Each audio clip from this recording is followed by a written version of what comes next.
Y'all already know the rules. When you come in my house, take off your shoes and super violate that like button. It doesn't cost nothing for you to hit that like button. A little bit of love is all it takes. A little bit of love is a long, long way. Shall we begin? Shall we begin?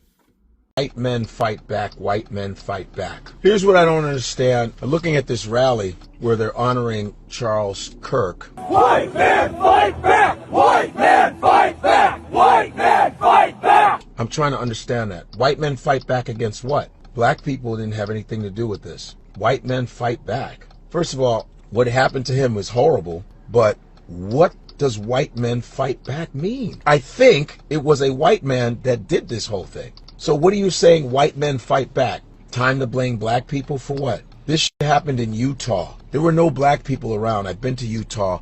Not a lot of black people there, so I don't know where they're getting this chant from. White men fight back. What are you fighting back against yourself? All of a sudden, black people are being blamed for what? Now HBCUs have to close their campuses because of threats. Of what? Threats of what? Why are you f***ing with black people? What did black people have anything to do with this Utah shit?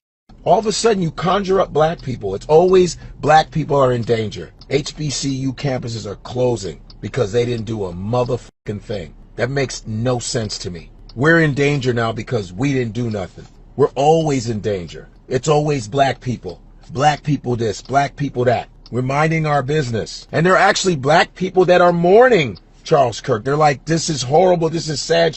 They feel bad for his family, that he has 2 kids and a wife, and they had to see that. But all of a sudden, it's white men fight back. Hold on. Let me make this make sense.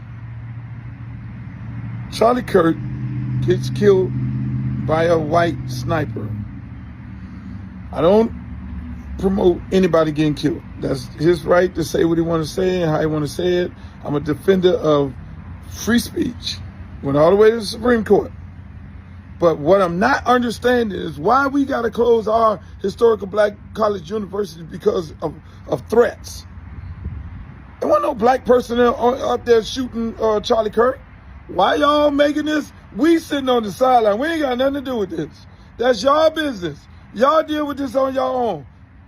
We don't have anything to do with this. So don't threaten our universities. Matter of fact, you shouldn't be threatening nobody. And where's Donald Trump? Why you ain't making a big statement? Oh, look, we will not tolerate any act of any violence toward any students at our universities. Where you at, Trump? Where you at, Trump? To really understand the far-right brain slop that went into the assassination of Charlie Kirk, we're going to have to understand groypers. And I apologize in advance, this is going to get very stupid very fast. So most people think that the MAGA movement is the far right of the Republican Party, but in fact they are quite wrong. The far right of the Republican Party is a group known as the groypers, which is a far-right white nationalist coalition that is effectively a personality cult around a young man named Nick Fuentes. Nick's ideology is a mixture of fascism in the vein of Mussolini or Dollfuss, Catholic integralism, or clerical fascism. These are very, very intense and fringe ideological positions. Nick also toys with neo-Nazism and has even quoted himself saying, I am, well, you know. Nick Fuentes' goal is to work within the system to push the Republican Party even further to the far right. For him, MAGA is liberalism. And for Nick Fuentes, his biggest rival was Charlie Kirk. There have been what are called groper wars, literally 2 separate groper wars. And you need to understand, when I'm saying that the groypers are a cult,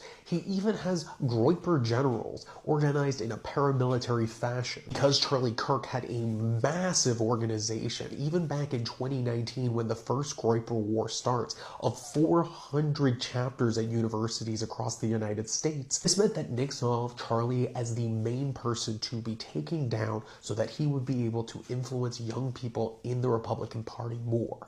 And more importantly, he also understood he could use Charlie's events to push his own positions and also carve off people into his own movement. This included a tactic known as question and answer trolling, where he'd have his groypers go up and line up one after another and ask increasingly extreme questions to Charlie Kirk to make him seem like a moderate in their eyes. And keep in mind, Charlie Kirk has some incredibly extreme views of his own, but you have to understand there are many different tendencies within the far right. And I need to stress that Nick's views are incredibly misogynistic and also incredibly anti-Semitic. This is one of the main reasons he was against Charlie Kirk, which is because Charlie Kirk was not anti-Israel. And Nick Fuentes' anti-Israel advocacy is something that he was able to carve into getting a lot more of a mainstream audience after October 7th. Because Nick Fuentes is smart enough to know that if he puts out a certain level of comms that is not overtly super far right, then he can get followers based on that. Meaning he was using Palestinian suffering to grow his white nationalist movement. The groypers are driven by memes, as we can see in the engraving in the bullets shot and not shot at Charlie Kirk. We see 4 different memes here, many of them from video games. For example, the one that was shot at Charlie Kirk references a meme that's against furries. A second engraving that's a reference to the very popular game Helldivers, which is actually a satire against fascism. A third that is a reference to a streamer that sings opera as he's playing first-person shooters and going after people. Or it could be related to one of 2 Spotify playlists for the Groyper Wars, which both feature a remix version of Bella Ciao. The fourth is just a basic internet troll. If you read this, you're gay. Now, recently, the Groypers have both declared war on Charlie Kirk last year and also more recently on Trump and MAGA as a general thing. So what we are seeing right here is right-on-right crime. And whether this guy is an actual Groyper or just adjacent to the movement, he's obviously evoking these memes for that purpose. We have to understand that far-right shooter after far-right shooter have used memes to present themselves to the other people in their movement across the internet. And Nick is not a pariah. He has his own think tank, he runs his own major conference. People in the Groyper movement work in the White House and for Republican Congress people. This is something that is part of the far-right world and part of normal politics. And this is incredibly dangerous. It's not that long ago that people's careers ended if they were associated with Nick Fuentes. And now they are just walking along the halls. If you're a young right-winger, you know who Nick Fuentes is, either because you're a follower of his and you look up to him, or you're incredibly against him. You have to work around the reality that Nick Fuentes exists. Nick Fuentes and his Groyper movement represent a much darker future, even more than you can ever imagine from the MAGA movement, which is quite extreme in its own extent. But this is a different vein that could possibly occur, and it is something that we have to all understand that is out there, and preying upon the insecurities of young men that Nick Fuentes is able to recruit across the internet. And this is a dangerous thing for everyone, everywhere. Now, all of this culminates in understanding one final thing. This is based around a theory called accelerationism. This is the idea that if you continue to make things worse, you can kick off the great revolutionary change that you want.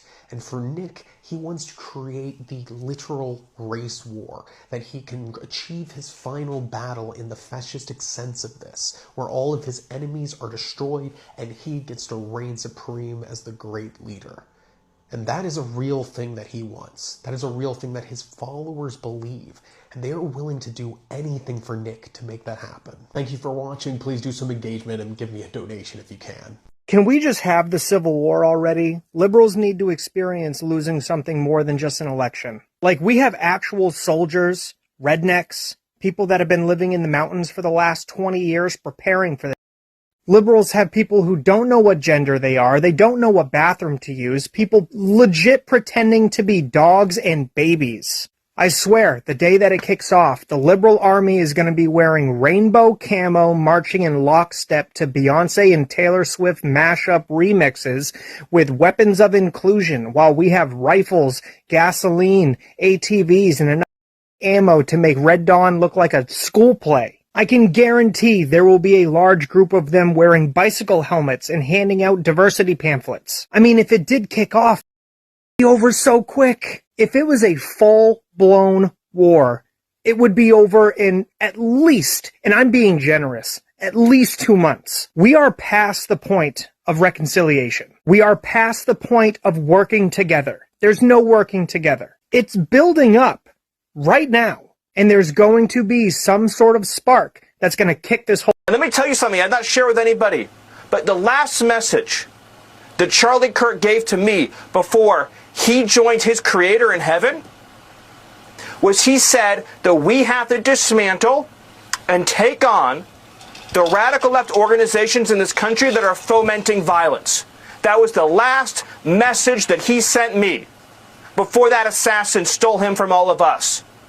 And we are going to do that under President Trump's leadership. That was Stephen Miller about an hour ago on Fox News, carrying on as if we don't now know who the shooter is. And we know he's not a radical leftist. We know he's actually more far right than Charlie Kirk was. It's looking like he was a groper, but that's still getting worked out. But he has a voter registration card that's inactive, meaning he didn't actually vote, and he's unaffiliated with any party. There's nothing that's making him out to be a radical leftist. He's a cishet white guy from a Republican family in Utah. What is making him a radical leftist? Nothing. But who cares if it's not true? Just say it anyway. Kind of like that story he just told. Because you know what else didn't happen? I'll take things that didn't happen for 500, Alex.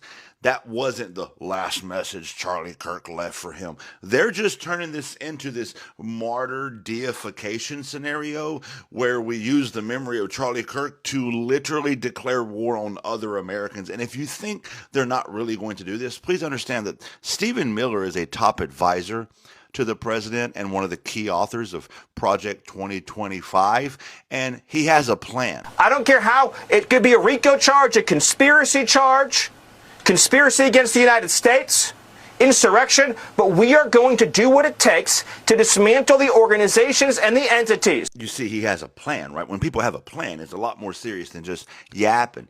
They're brainstorming what charges they can give people who don't agree with their ideologies, and then calling it entities and organizations. Hey, Stephen, what entities and organizations? That are fomenting riots, that are doxing, that are trying to inspire terrorism, and that are committing acts of wanton violence. Any of that language sound familiar? It's just vague, ambiguous language that they use to assign to everybody on the left all the time. It's what they do. Donald Trump said in his campaign leading up to this presidency that the true enemy was the enemy from within. Now his top advisor and key author of Project 2025 is telling you the language they're going to use to literally make all of us the enemy from within. My message is to all of the domestic terrorists in this country spreading this evil hate. You want us to live in fear? We will not live in fear, but you will live in exile. And if you don't believe it at this point, I don't know what to tell you. Well, America, you did it. You have shown us how much you love Charlie Kirk. Been out there terrorizing folks too, haven't you? Up in Idaho, you damn near beat a kid short of his life for speaking out against Charlie Kirk. I thought you guys loved freedom of speech. Then if that wasn't enough, you had to go down to the HBCUs and just offer a bunch of bomb threats to scare them kids from going to school. Just a bunch of terrorists. And if that wasn't enough, you've been on social media running around talking about how this is going to incite a civil war. We need to attack the radical left. You guys have lost your damn marbles, man. Don't even sound like Americans anymore. Then I noticed how quiet you've been this morning. Come to find out, the governor of Utah had released the suspect information, who happens to be white. His parents are registered Republicans.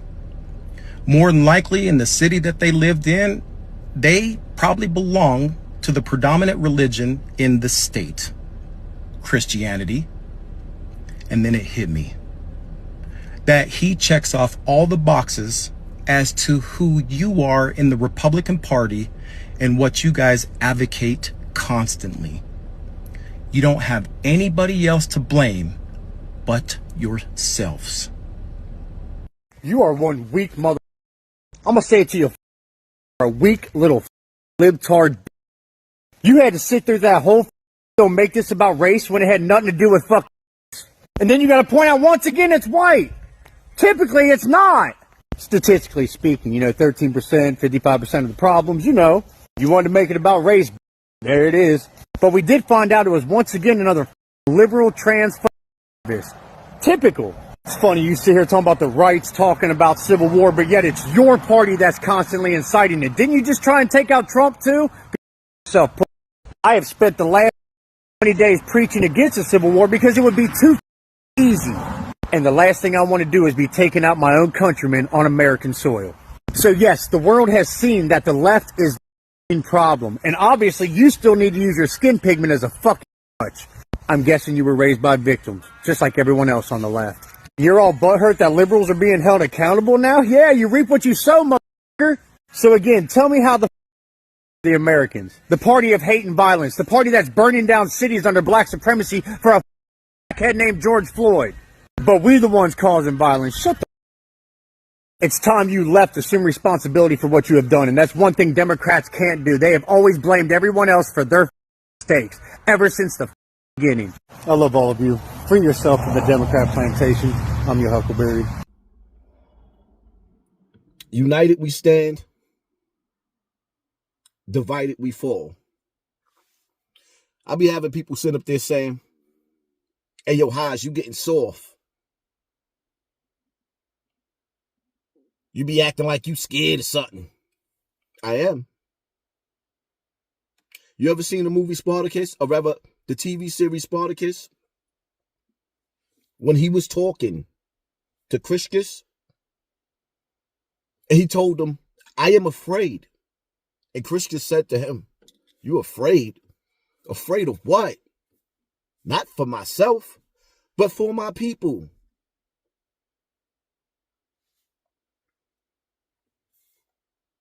Donald Trump kept his word. He united the world against us and divided this country.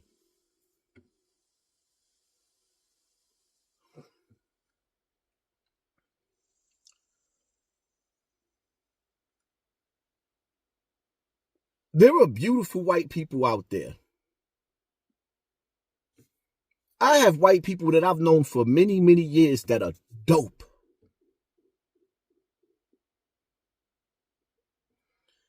But there is an old school energy that's being released in America.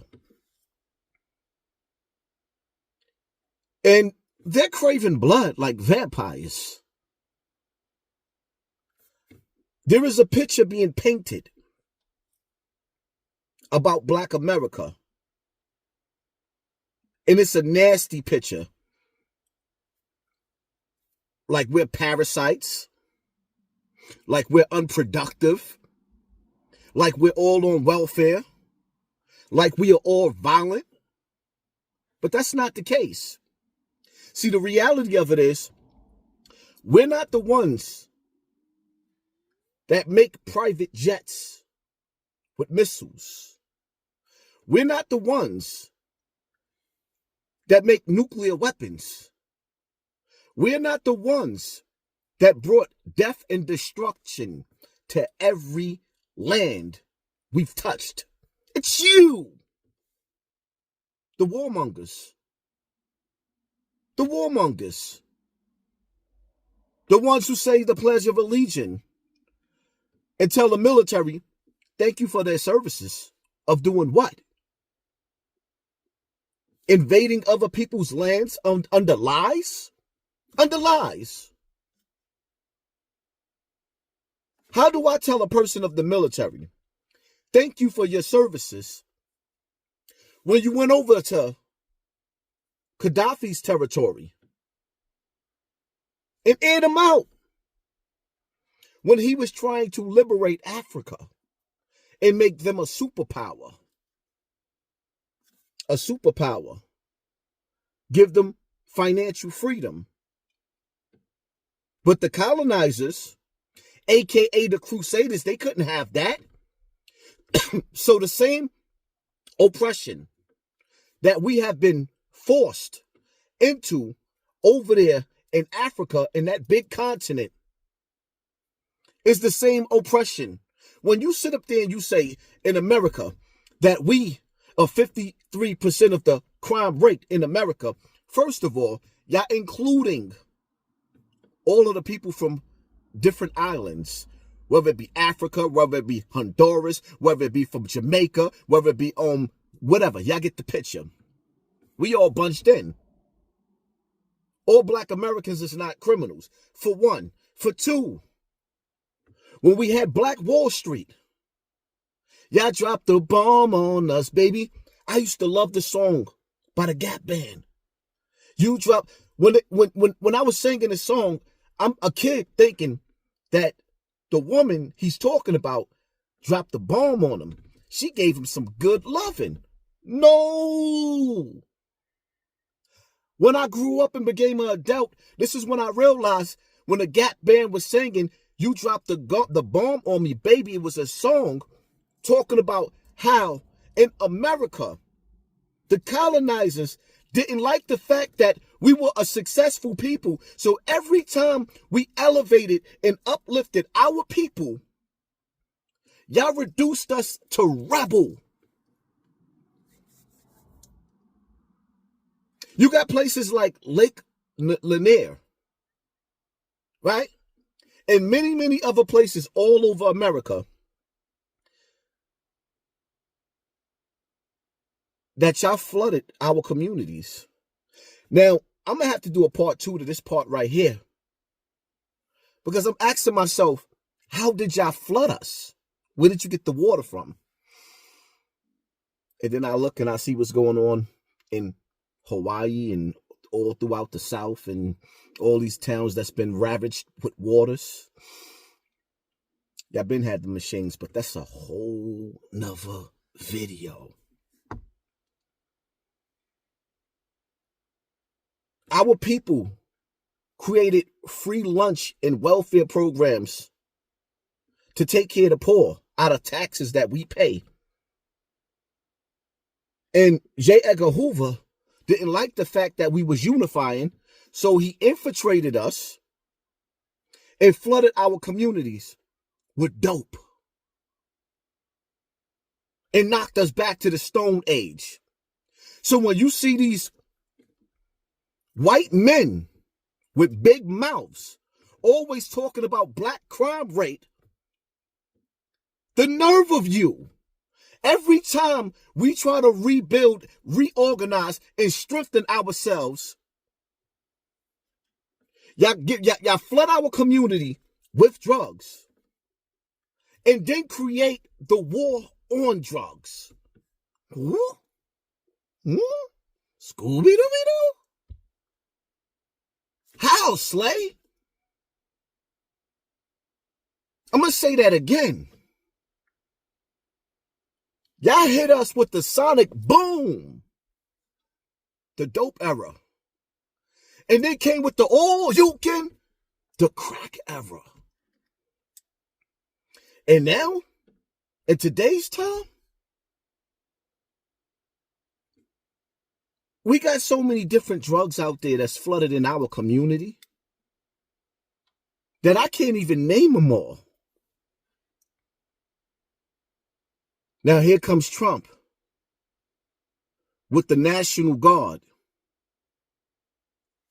coming to clean up what y'all started. There is a picture being painted that black people in America is like we the worst of the worst people on this earth. But y'all made us that way. And now, to my people out there, I'm going to say this again. Get right or get left. Work out. Fast. Pray. And I got to keep reminding myself, pray. Pray. Pray. No time for sleeping. The enemy's creeping, and we can't defeat him unless we stay woke. There's a war going on outside no man is safe from. Stop listening to these podcasters that's just talking about celebrity gossip. Playtime is over. It's time to put yourself on punishment. Get disciplined. I might crack a smile, but ain't a damn thing funny. What you laughing at, my nigga? Ain't nothing funny. The wolves is out. They showing their teeth. And all of these news articles and the things that we seeing, yeah, like that situation with dogs on the train. The way he did that woman was pure evil. The gates of hell, it's open. And all of the demons is walking this earth. Mothers, fathers, aunts, uncles, parents, whatever. When you send your family outside, your children outside, know where they're going. If I check on, listen, man, I'm going to say this again. When me and my boys go out, most of my niggas is killers. They ain't scared to catch a body. They done caught them already. When we get home at nighttime, we pick up the phone to make sure we made it indoors. So I don't understand how you women send your children outside and you not making sure that they made it home safe. We men, we check on each other. Yo, you indoors? All right, good. Stay in there. Don't come back out tonight. How you got your children running the earth freely and you don't know where they going? Y'all didn't see what happened to that young lady with that border jumper? How she ended up in his car, then ended up in his house, then ended up in the woods? Like behind me, the woods? She ended up in the woods. It's safe to say it ain't safe outside. Guard your grill, knuckle up. Move militant. Live life as if you were on the run. Stay dangerous at the same time. Be conscious and aware of your surroundings. When you traveling, especially at nighttime, make sure you don't stop to gas up at a sundown town. See, because it's crazy. White America knows that it was white on white crime that turned Charlie Kirk's TV off. But somehow, their anger led them to threats and closing down college campuses, black college campuses. And none of you Bloods and Crips was out there to protect the students from this evil. Y'all was nowhere to be found.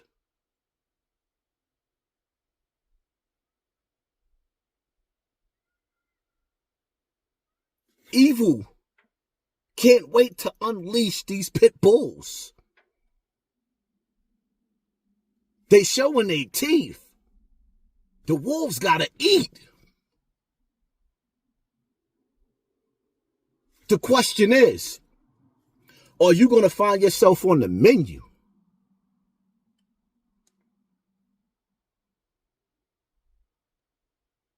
If it can't be peace, then it must be it's piece of pieces, my nigga. Stop moving through life like it's something sweet. Live every day as if it's your last day. Meaning stay close to God. And live life as if you on a run. And stay dangerous at the same time. Because even Granny is getting her TV turned off. Look at all them grandmothers dying in Harlem. May they rest in peace. Hit that like button, hit that share button, hit that subscribe button. And pay attention to your circle before they hurt you. I'm out.